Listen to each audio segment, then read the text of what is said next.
The day silver pricing leaves New York, Shanghai is already taking over. January 1st, 2026. While you were nursing your New Year's hangover, China quietly detonated a financial weapon. No missiles, no sanctions, no executive orders, just a single licensing framework, and overnight, the global silver market was never the same again. Most people missed it. The financial media buried it under Federal Reserve speculation and Bitcoin headlines. But on the first morning of 2026, a new reality went live. China erected what market analysts were already calling the Great Silver Wall, a set of export regulations so sweeping, so surgically precise, that physical silver in Shanghai was immediately trading at a premium of over 12% compared to the spot price in London. Two prices, one metal, and a gap that tells you everything about who is actually in control. This is not a story about silver. This is a story about power, who has it, who is losing it, and how a metal most people associate with cheap jewelry just became one of the most potent geopolitical weapons on the planet. The playbook nobody wanted to believe. Let's be direct about something the mainstream financial press keeps dancing around. China's export policy elevates silver from an ordinary commodity to a strategic material, placing it within the same export control framework used for rare earths, tungsten, and antimony. Rare earths, tungsten, antimony. Know what those have in common. They are all materials the West cannot manufacture modern defense systems, semiconductors, or clean energy infrastructure without. China has, methodically and patiently, built leverage over every single one of them, and now silver joins that list. China ranks second in global silver mine production, but dominates the silver market through massive refining capacity, controlling 60–70% of the world's refined silver supply. That distinction between mining and refining is critical and widely misunderstood. Peru and Mexico dig more silver out of the ground than China, but they ship enormous quantities of raw ore eastward for processing.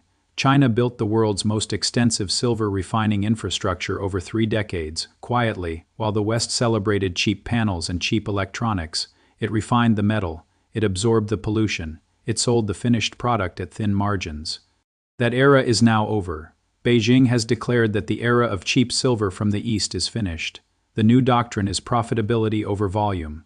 If the West wants Chinese silver, it must now pay the real price for it.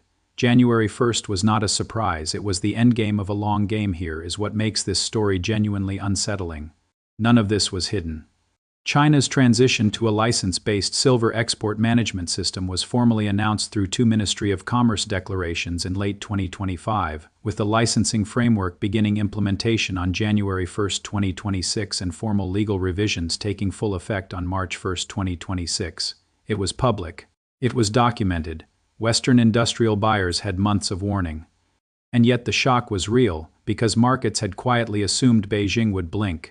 They assumed the economic interdependence was mutual, that China needed Western demand as much as the West needed Chinese silver. That assumption is being shredded right now in real time. Under the new policy, only large, state-approved companies are allowed to export silver, and only after obtaining special government licenses. To qualify, firms must meet 2 stringent conditions: an annual production capacity of at least 80 tons of silver and a credit line exceeding $30 million. These rules lock hundreds of small and mid-sized exporters out of the system entirely. Smaller firms that have long served as key suppliers to industrial users and silver refiners around the world, gone overnight. The government released a list of just 44 approved companies. 44, in a market that previously involved hundreds of active export participants. The choke point is not a metaphor. It is a list, a very short list. The weapon is already firing. Global silver prices surged 100% in 2025, with potential deficits of over 5,000 metric tons projected annually if exports drop by even 50%. Let that number settle. A 50% reduction, not a complete ban, just half produces a global deficit measured in thousands of tons every year. In a market where every solar panel, every electric vehicle circuit board, and every advanced semiconductor requires irreplaceable quantities of this metal, there is no short-term substitute. That is not rhetoric, it is engineering reality. Scientists and manufacturers have spent decades trying to reduce silver intensity in photovoltaic panels. The cruel irony is that the efficiency improvements they achieved actually increased silver dependency per unit of output in high performance applications. The better the panel, the more silver it needs. The timing of simultaneous restrictions on silver, tungsten, and antimony reflects coordinated resource diplomacy rather than isolated environmental policy.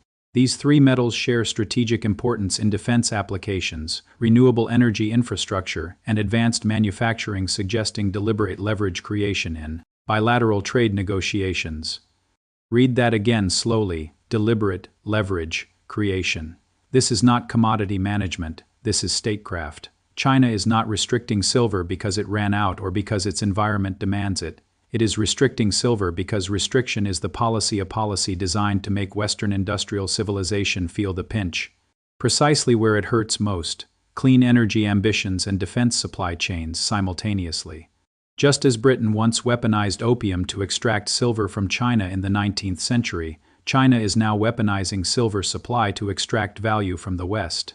History has a savage sense of symmetry, what COMEX cannot admit. Meanwhile, 3,000 miles away from Shanghai, something is quietly breaking inside the world's most famous silver exchange. The paper price on COMEX, the benchmark your broker quotes, the number that flashes on financial television, is increasingly becoming a fiction. Not a deliberate fraud, but something almost worse. A number generated by a financial mechanism that is progressively losing contact with physical reality. The financialized nature of silver markets means that regulatory risk perception now translates rapidly into price movements that may exceed the actual supply impact of licensing delays. Markets are developing sensitivity to Chinese policy signals and diplomatic developments, which is a polite analyst's way of saying the price will be driven by fear of what Beijing might do next, not by actual ounces changing hands. And the physical market is sending unambiguous signals. Major tech corporations are now attempting to buy directly at the Shanghai Gold Exchange and import silver via circuitous routes at exorbitant costs. They are not consulting COMEX prices. They are not calling their New York brokers. They are going directly to Shanghai, paying the premium and keeping quiet about it because nobody wants to admit publicly that the Western price benchmark has become the wrong number to call. The United States has formally classified silver as a critical mineral. Beijing has done the same. When two nuclear-armed superpowers simultaneously designate the same metal as strategically critical, what you have is not a commodity market anymore. You have a battlefield with a ticker symbol, the investors who will win and the ones who won't. Here is where the bragging stops and the practical reality begins, because most retail investors are still playing a game whose rules changed on January 1st. The old silver playbook said, watch the dollar, watch the Fed, fade the institutional shorts on COMEX, buy the dips when Western paper traders get squeezed. That playbook was built for a world where New York set the price and Shanghai was a secondary market that followed along. China has accumulated substantial undisclosed silver reserves while simultaneously supplying Western industrial demand. This dual approach enabled Beijing to influence global pricing mechanisms while building strategic stockpiles for domestic manufacturing priorities. Think about what that means. While Western investors were trading paper contracts and watching Fed minutes, China was quietly accumulating physical silver at suppressed prices that its own policies helped keep artificially low, and is now in a position to dictate terms from a position of genuine physical abundance. Alternative supply is not coming fast enough to matter in the near term. While Latin American producers could theoretically expand output with Western investment, mining projects take 5 to 12 years from discovery to production. There is no emergency switch to flip. The cavalry is not arriving quickly enough to change this equation. The investors and industrial buyers who will navigate this correctly are the ones who stop anchoring to COMEX paper pricing and start watching the Shanghai premium as the real signal of physical tightness. They are the ones identifying miners operating entirely outside China's supply chain. They are the ones who understand that this is not a cycle, it is a structural repricing of a metal that was artificially suppressed for decades by the very country that is now restricting its supply. The bigger picture no one is framing correctly. Most financial commentators are framing this as a supply shock. It is not primarily a supply shock. It is a power transfer dressed up as a supply shock. Critical mineral export governance has become a defining feature of modern geopolitical strategy. China's export controls have replaced traditional trade barriers as the preferred mechanism for managing strategic resource flows. These mechanisms represent a fundamental shift from quantity-based restrictions to process-based controls, where administrative discretion becomes the primary lever for managing international supply chains. Administrative discretion, That phrase should keep policymakers in Washington and Brussels awake at night. Beijing does not need to announce a ban. It does not need to issue an ultimatum. It simply delays licenses, or issues fewer approvals, or imposes slightly more stringent documentation requirements, and the supply tightens by whatever degree it chooses, on whatever timetable it chooses, with complete plausible deniability. This is leverage of an entirely new kind, not the blunt instrument of an embargo, the surgical precision of a valve that can be opened or closed by fractions depending on how trade negotiations are going, depending on what the South China Sea looks like this week, depending on what concession Beijing wants and has not yet received. The day silver pricing formally migrates from New York to Shanghai may not arrive as a single historic announcement. It will arrive the way dawn arrives gradually, and then all at once. Every industrial buyer who quietly pays the Shanghai premium, every mining contract repriced in yuan, every tech corporation that bypasses COMEX, sourced directly from state-approved Chinese refiners, is casting a vote for the new system.